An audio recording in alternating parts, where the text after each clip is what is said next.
اللہ نے اپنی رحمتوں کو وسیع کر دیا ہے. ورحمتی وسعت کل شیء، یہ میری رحمت کہ وہ تو ہر چیز پر چھائی ہوئی ہے، پھیلایا ہے رحمت کو دنیا میں.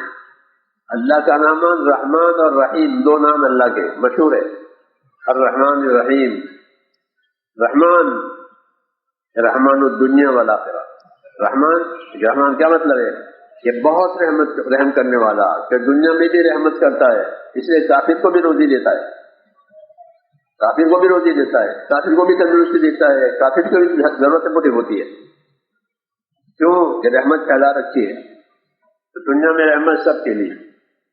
الرحمن الرحیم، دوسرا نام رحیم، بہت مہربان، بہت مہربان رحم کرنے والا. الرحمن کا ترجمہ ہوتا ہے بہت مہربان. اور الرحیم رحم کرنے والا، کہ وہ آخرت میں، کہ آخرت میں جو اللہ تعالیٰ کی رحمت ہوگی وہ خالص ایمان والوں کے لیے ہوگی. اللہ کو ماننے والے، اللہ سے ڈرنے والے، اللہ کے اطاعت کرنے والے جو بندے ہیں ان کے لیے رحمت ہے. حضور صلی اللہ علیہ وسلم نے مثال دے کر کے سمجھایا ہے، مثال طور پر کہ اگر رحمت کے 100 حصے مان لو تو دنیا میں ایک حصہ رحمت کا اللہ نے اتارا ہے.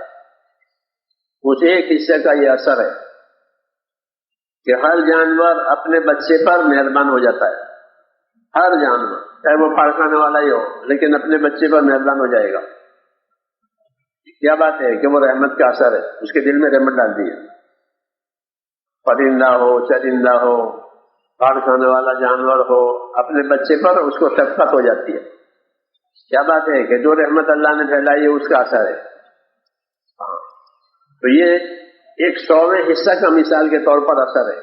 اور باقی 99 حصے، کہ باقی 99 حصے اللہ نے اپنے ہاں آخرت میں روکے ہیں.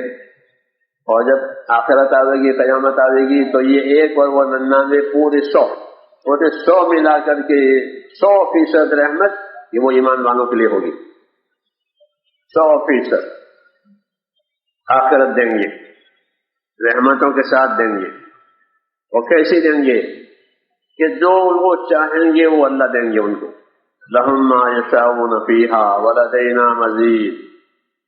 یہ ان کے لیے، ایمان والوں کے لیے یہاں آخرت میں جو وہ چاہیں گے وہ دیں گے.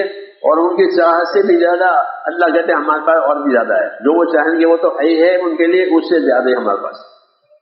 اور ہمیشہ کے لیے دیں گے، ہمیشہ کے لیے دیں گے اور دیتے رہیں گے اپنی رحمتیں، اپنی نعمتیں. اور اس طرح دیتے رہیں گے کہ رحمتوں میں اور نعمتوں میں کوئی اکتائے گا نہیں. ہوائی جہاز میں بیٹھے بیٹھے لوگ اکتا جاتے ہیں، حالانکہ کھانا پینا ہر قسم کا آرام وہ پہنچاتے ہیں، لیکن بیٹھے بیٹھے آدمی اکتا گیا. جی ہاں، یہاں ہر نعمت میں آدمی اکتا تھا، چاہے کتنی راحت ہو. وہاں اللہ تعالیٰ اپنی رحمتیں اور نعمتیں اس طرح سے دیں گے کہ کوئی اکتائے گا نہیں.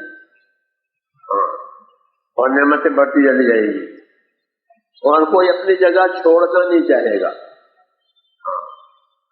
اگر جنت والوں کو اللہ تعالیٰ پوچھیں گے کہ تمہیں دنیا میں جانا ہے کہ نہ، اپنے بال بچوں میں جانا ہے کہ نہ، بالکل تیار نہیں ہوں گے.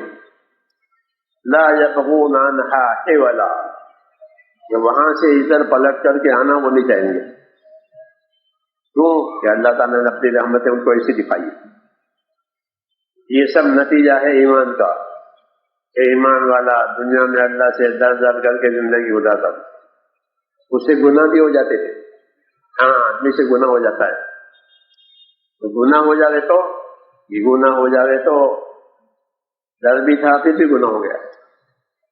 تو اب کیا کرے کہ اللہ کی رحمت کی امید میں اللہ سے معافی مانگے کہ اللہ بہت رحم کرنے والا ہے، میرا گناہ اللہ معاف کر دے گا.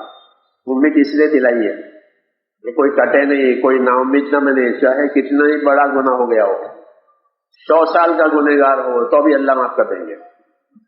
اس لیے رحمت کی امید ایمان کے ساتھ ہے، رحمت کے امیدوار رہو. لیکن رحمت کی امید میں، کہ رحمت کی امید میں اللہ کی بات ماننی ہے. امید کا یہی تقاضا ہے، کیونکہ جس چیز کی امید ہوتی ہے آدمی اپنے آپ کو اس کام میں لگاتا ہے. تجارت میں نفع کی امید ہوتی ہے تو اپنی تجارت میں مال لگاتا ہے. زمین سے پیداوار کی امید ہوتی ہے تو زمین پر اپنا مال اپنی محنت لگاتا ہے. امید کا یہی تقاضا ہوتا ہے کہ کسی چیز کا امیدوار ہے کہ اس کے تقاضے پر عمل کرے گا، اس کے تقاضے پر جان مال لگاوے گا. اللہ کی رحمت کا امیدوار وہ ہے جو اللہ کی مرضیات پر اپنی جان مال لگاوے. وہ صحیح معنی میں اللہ کی رحمت کا امیدوار ہے، نہیں تو وہ دھوکے میں ہے وہ.